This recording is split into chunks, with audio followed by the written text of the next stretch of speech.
Ils ont cru en Dieu. Et vous? Or, la foi est une ferme assurance des choses qu'on espère, une démonstration de celles qu'on ne voit pas.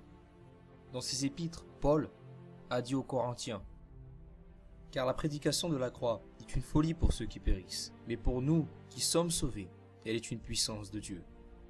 Beaucoup d'hommes dans le passé ont été considérés étant fous à cause de leur foi et de leurs attitudes. Noé a construit une arche pour le déluge qui, selon les humains, n'allait jamais arriver.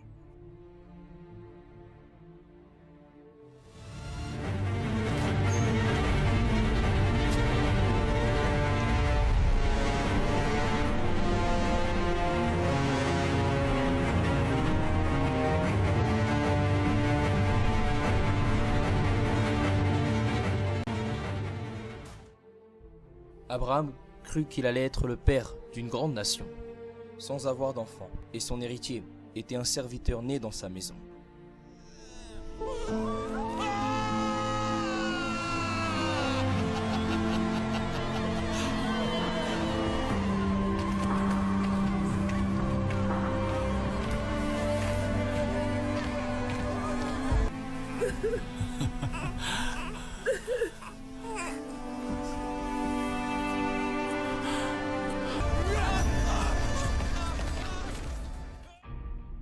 Pour avoir assassiné un homme, Moïse fuya, laissant ses richesses en Égypte. Mais avec courage, il décida de revenir en Égypte pour affronter Pharaon, et plus tard libérera le peuple d'Israël de l'esclavage.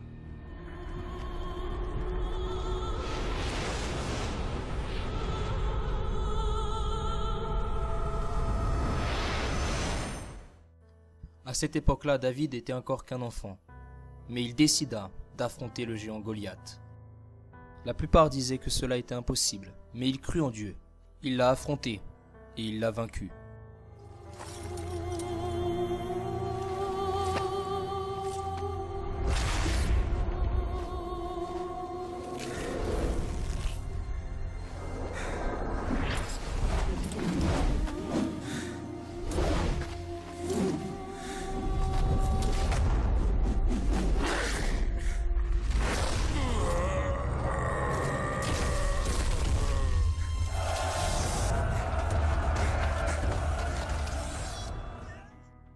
Daniel, même sous la menace d'être jeté dans la fosse aux lions, n'eut pas peur et crut dans la promesse de Dieu et dans sa liberté.